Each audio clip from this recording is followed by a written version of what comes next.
Salut tout le monde, je m'appelle Diane et aujourd'hui je suis là pour parler un peu avec une amie Dounia qui est architecte d'intérieur et consultant sur le Vastu. Je suis assez curieuse d'en savoir plus sur le Vastu et je vais lui poser quelques questions. Salut Dounia, alors qu'est-ce que c'est le Vastu et d'où vient-il? Bonjour. Alors le Vastu, ça vient d'Inde et c'est la science sacrée de l'architecture. C'est une science qui est très très ancienne, qui vient des Védas, du 4e Véda, l'Atharva Veda. Et les Védas, on les date de moins 5000 avant Jésus-Christ, mais on pense que c'est beaucoup plus ancien que ça.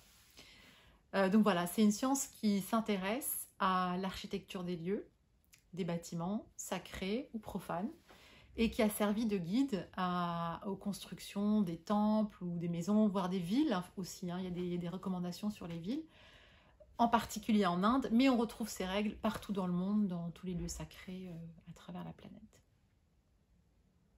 Alors, il y a une différence avec le Feng Shui? Oui, il y a une parenté et une différence. En fait, le Feng Shui, on dit que le Vastu, c'est l'ancêtre du Feng Shui. Brièvement, pour vous raconter en quelques mots l'histoire, à peu près au 5e siècle, le Vastu a voyagé vers la Chine et a rencontré le taoïsme qui s'intéressait déjà au lieu. Et il a influencé le taoïsme et c'est ça qui a donné le Feng Shui. Donc vraiment, il y a un lien de parenté direct. Maintenant, en termes d'approche des lieux, les deux, le Feng Shui et le Vastu, approchent les lieux de manière différente. Le Feng Shui va s'intéresser à l'aménagement des lieux, à mettre une fontaine ici, à mettre un certain nombre d'éléments dans une pièce, peut-être va demander quelques petits travaux pour une harmonisation en Feng Shui, ce qui n'est pas du tout le cas du Vastu. Le Vastu va considérer ces aménagements comme une correction secondaire et parfois ne va même pas les demander. Le Vastu va s'intéresser à l'énergie structurelle du lieu, c'est-à-dire vraiment ce qui fait l'identité du lieu. Et son intervention, elle est beaucoup plus, on va dire, discrète. On va placer quelques petits morceaux de marbre ou de cuivre à des endroits stratégiques, vraiment bien étudiés, pour corriger l'énergie du lieu. Maintenant, il y a des notions aussi qu'on retrouve dans les deux. La notion d'éléments, par exemple. Dans le Feng Shui, il y a 5 éléments. On a le bois, le fer, la terre, l'eau et le feu. Dans le Vastu, on retrouve également la terre, l'eau et le feu. On trouve l'air aussi et l'éther au lieu du bois et du fer. Donc, on va dire que le raisonnement est similaire, mais on va s'intéresser à des niveaux on va dire, de correction différents. Autre différence quand même importante, qu'il est important en tout cas de mentionner, c'est que le Feng Shui va aussi s'appuyer sur les saisons, sur l'astrologie, la position des planètes, ce à quoi le Vastu est moins sensible. Ça veut dire qu'une correction Vastu va durer beaucoup plus longtemps dans le temps et va être moins soumise à ces influences-là. Là où le Feng Shui peut-être va demander des modifications selon les saisons ou parfois dans 1 ou 2 ans. Voilà, sachant que je ne suis pas du tout une experte du Feng Shui, mais voilà, de ce que je sais sur ces deux disciplines, voilà ce que je peux en dire. Alors, comment est-ce que ça marche en détail, le Vastu? Alors, le Vastu, c'est un peu comme, c'est une énergie, on va dire, qui est propre à chaque lieu. C'est comme si chaque lieu avait une identité propre, énergétique, une vibration spécifique. Et cette vibration va influencer nos activités, ce que j'appelle les activités humaines, c'est-à-dire la vie de famille, le travail, le commerce, la ville, etc. Donc ça va influencer nos activités et nos activités vont influencer cette énergie.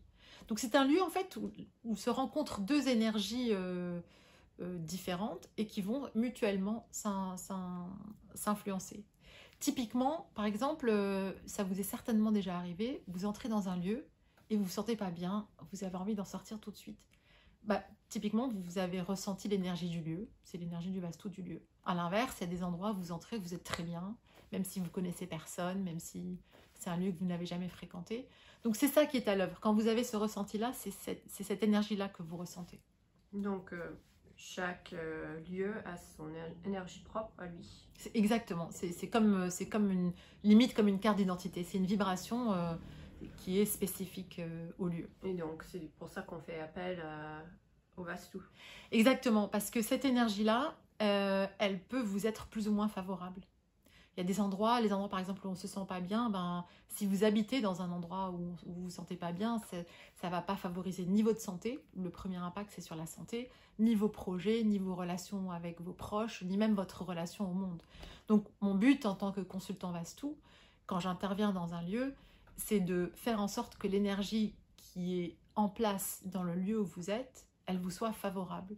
Favorable à vos projets, favorable à votre santé, à votre sommeil, à vos relations, à votre famille, etc. Donc c'est ça un peu le but. Quels sont les impacts? Alors, comme j'ai dit, la santé, ça peut être un impact direct.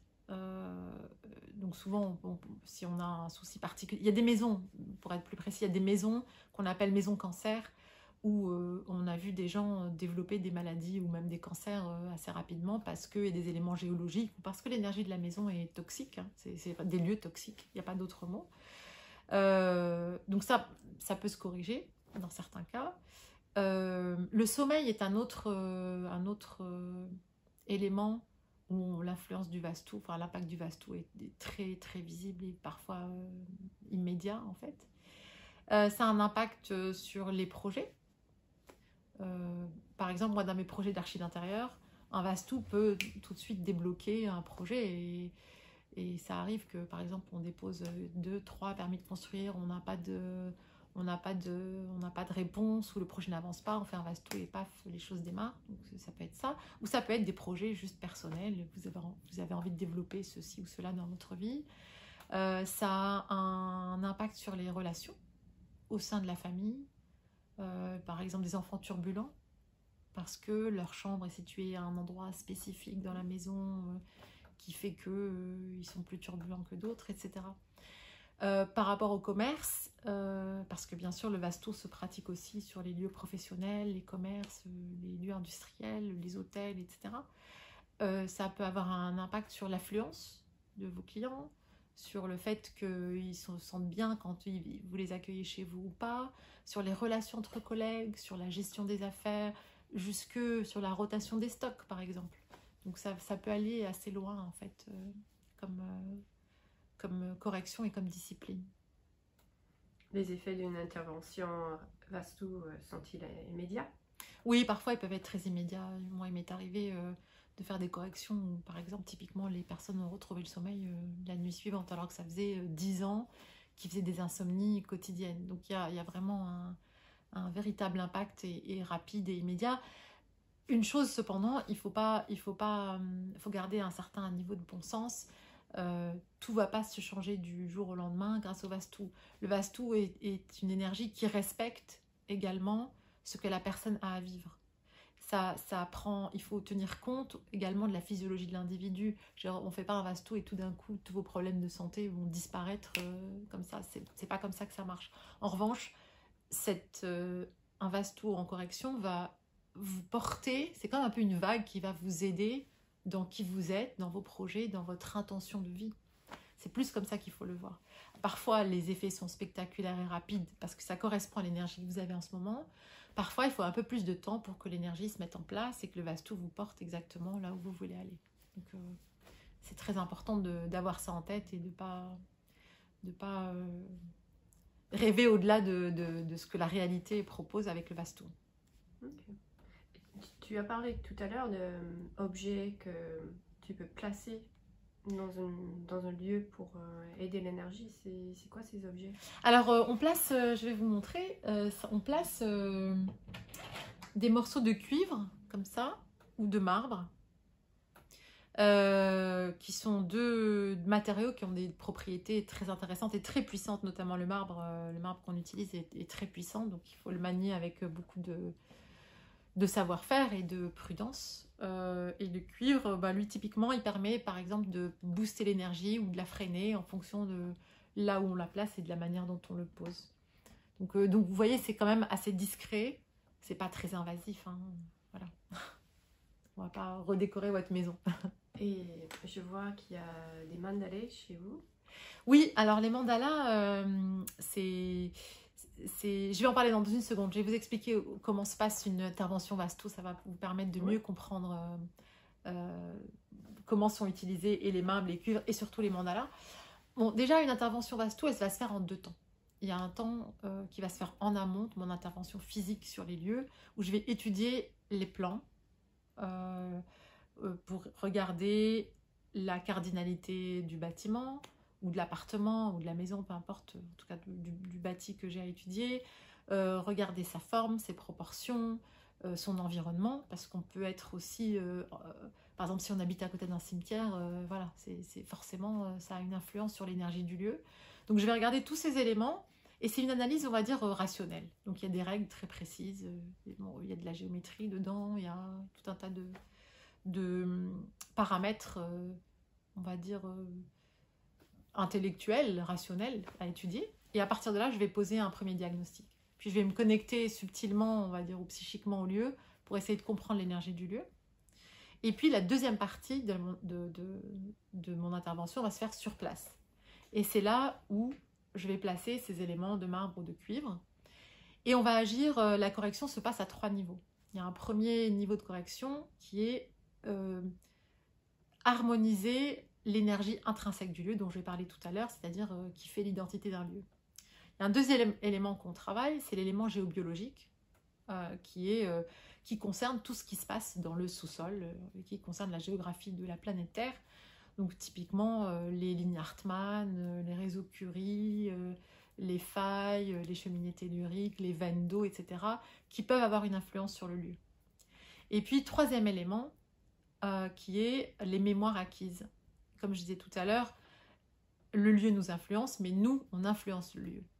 Donc un lieu, il peut s'être passé des choses compliquées, douloureuses, pas très jolies dans un endroit, et le lieu va garder cette mémoire. Et ce qu'on va chercher à faire, c'est à libérer ces mémoires-là pour que le lieu puisse respirer et retrouver de la joie et une vibration plus haute. Parce que vraiment, c'est une sorte de vibration. Et justement, les mandalas comme celui-ci permettent de libérer ces mémoires-là. Et ça donne une certaine coloration au lieu. D'ailleurs, les mandalas, on les retrouve dans beaucoup de lieux sacrés, hein, typiquement dans les églises. Vous avez là en reproduction d'un vitrail de la Sagrada Familia, mais dans toutes les églises, vous avez des... À Barcelone, c'est ça? Exactement, ouais, la Sagrada Familia à Barcelone. Et vous allez dans n'importe quelle église, il y a une rose ou une rosace qui a les mêmes fonctions, en fait. Ou en tout cas, qui donne cette vibration au lieu. Est-ce qu'il y a un moment plus propice pour faire un Vastu? Alors, la première chose à savoir, c'est que souvent le Vastu, c'est un appel. On est appelé à faire un Vastu, ou on va dire, on ressent un élan personnel à faire un Vastu. Donc si vous ressentez l'élan, c'est que c'est le bon moment, il n'y a pas de doute. Après, il y a des moments particuliers dans une vie ou dans une progression humaine, personnelle, où effectivement le Vastu peut être très très utile. Typiquement quand on déménage, quand on cherche un nouvel appartement ou une nouvelle maison, ou qu'on change de ville ou de vie, selon les cas, le Vastu, c'est une très bonne façon d'accompagner cette modification. Pourquoi? Alors, on peut le faire déjà dans l'endroit où on habite, de manière à se donner le maximum de chance ou d'énergie, ou stabiliser son énergie propre, qui va nous permettre de trouver le lieu le plus propice pour notre progression, nos projets. Et ensuite, une fois qu'on arrive dans un lieu, ça me paraît tout à fait naturel et indiqué de faire un Vastu là où on arrive pour continuer à nous porter là où on va. Ça, c'est un exemple. Dans les rénovations, quand je fais des rénovations dans le cadre de mon métier d'architecte d'intérieur, beaucoup de clients me demandent de faire un Vastu dans la foulée parce que voilà, on a nettoyé les lieux, on les a reconfigurés physiquement, on va dire sur le plan vraiment matériel, et vraiment il n'y a rien de mieux que de pouvoir accompagner cette transformation physique par une transformation plus subtile d'ordre vibratoire et énergétique. Donc c'est un moment parfait pour le faire. Un autre cas qui peut s'avérer très utile, c'est au moment où on vend une maison. Quand on vend une maison, et parfois il y a des maisons qui ne partent pas, elles sont au prix du marché, elles n'ont pas de défaut particulier, tout va bien, mais on ne comprend pas pourquoi elles ne se vendent pas. Ça peut être lié à une énergie subtile, et dans ce cas-là, ça peut être très intéressant de faire un Vastu pour que le lieu se libère de l'énergie ancienne, et pour que d'autres gens aussi puissent s'y projeter, parce que c'est ça aussi. Vous quittez le lieu, vous le trouvez bien, etc. Vous y avez vécu un certain nombre de temps, mais les gens qui vont venir, en fait, ils retrouvent votre énergie. Et ça peut être une chose très intéressante de libérer l'énergie ancienne pour qu'elle puisse accueillir l'énergie d'une nouvelle personne, par exemple. Et si on déménage pas? Et si on déménage pas, c'est une très bonne question. Il y a des moments où juste on a besoin d'évoluer personnellement, et un Vastu peut vraiment nous aider à se lancer dans cette évolution. Souvent c'est vraiment un révélateur d'une évolution qui est en gestation ou qui est sur le point de se produire. Et le Vastu vient donner ce petit coup de pouce, ou grand coup de pouce même parfois, pour transformer sa vie, se transformer. Ça peut être sur des choses très pratiques, matérielles, ou ça peut être une évolution spirituelle. Mais après, chacun a une évolution qui lui est propre. Et ça m'amène aussi à autre chose. Le Vastu, tous les cas que je viens de décrire, c'est des cas correctifs. C'est-à-dire, c'est des lieux qui existent, qui ont déjà été bâtis, et dont on corrige l'énergie. Et c'est vraiment la majorité des cas de Vastu qu'on pratique aujourd'hui, en tout cas à notre époque. Mais on peut aussi pratiquer le Vastu en mode correctif, ou ce que j'appelle aussi le Vastu architecture, c'est-à-dire au moment où on va construire un lieu, une maison, une usine, n'importe quoi. Et à ce moment-là, c'est le moment idéal parce qu'on peut vraiment intégrer toutes les règles, les bonnes règles et les bonnes pratiques du Vastu dans la conception du lieu. Et ça va depuis le choix du terrain, donc on peut aider au choix du terrain avec le Vastu, jusqu'à l'emplacement, le choix de l'emplacement du bâti sur le terrain, s'il y a une piscine, où est-ce que c'est le plus favorable de la poser, quelle est la proportion ou les dimensions du bâtiment, etc., etc. Ça peut aller très loin, et là c'est vraiment l'idéal parce qu'on construit la maison selon les règles de l'architecture sacrée. C'est parfait. C'est intéressant. Et est-ce que tu as quelques astuces ou conseils à donner sur ce que les gens peuvent faire chez eux déjà? Alors, ce qu'il faut savoir, c'est que vraiment, le Vastu, c'est vraiment une discipline très sérieuse qui demande une vraie formation et qui demande, voilà, il y a du matériel qu'on pose, etc. Donc, on ne peut pas faire un Vastu juste comme ça. Mais il y a quelques petits conseils, en tout cas, qui peuvent aider, en tout cas, à améliorer l'énergie dans une maison, par exemple. Et je pense notamment au miroir. L'emplacement des miroirs est très important dans une maison. Et typiquement, il ne faut pas les mettre en face d'un flux entrant, c'est-à-dire en face d'une porte, pour résumer. Souvent, les gens mettent des miroirs dans l'entrée, c'est vraiment le pire endroit pour mettre un miroir, parce que l'énergie qui arrive, on la renvoie. Et donc, du coup, il y en a moins qui entrent dans la maison et c'est pas bon. Dans les chambres aussi, parfois on trouve des miroirs. C'est pas très indiqué. En particulier, une règle que je peux vous donner, c'est que il ne faut pas, quand on est dans le lit, qu'on puisse voir son reflet dans le miroir, si vous devez absolument mettre un miroir dans la chambre. Donc voilà un peu que 2-3 choses sur les miroirs et le Vastu. Mais finalement, quel est le parcours qui t'a emmené à s'intéresser au Vastu et faire l'étude? Alors c'est très particulier, enfin en tout cas c'est vraiment sur un coup de cœur. J'étais dans un cours de respiration. Et mon prof de respiration, je l'ai entendu parler du Vastu et tout de suite ça a accroché, ça a teinté à mon oreille et je me suis renseignée. Et vraiment ça m'a beaucoup plu. Et surtout, ça m'a paru un très très bon complément de mon métier d'architecte d'intérieur. Et ça me permet moi de... Bien sûr, il faut que les gens le veuillent. Hein. Je ne fais jamais de Vastu sans l'accord des gens. Ça c'est la base, la règle numéro 1. Faut vraiment... C'est une question de libre arbitre et il faut qu'on me demande un Vastu, mais je le propose en tout cas. Donc oui, ça m'a paru un très bon complément de mon métier d'architecte intérieur, puisque moi je suis souvent là à des moments où on emménage dans une nouvelle maison, où on veut faire des grandes transformations dans sa vie, et ça me paraît formidable de pouvoir à la fois proposer une transformation matérielle, donc sur le plan physique, la distribution des lieux, un lieu qui est plus joli, plus adapté au mode de vie, etc., mais aussi de proposer on va dire une transformation vibratoire ou énergétique du lieu pour les accompagner encore plus loin dans leur évolution. Donc pour moi, ça m'est paru naturel et un vrai avantage en fait dans mes projets. C'est fascinant et j'ai hâte de voir les effets, la transformation d'un Vastu chez moi. Merci Dunia. Merci à toi.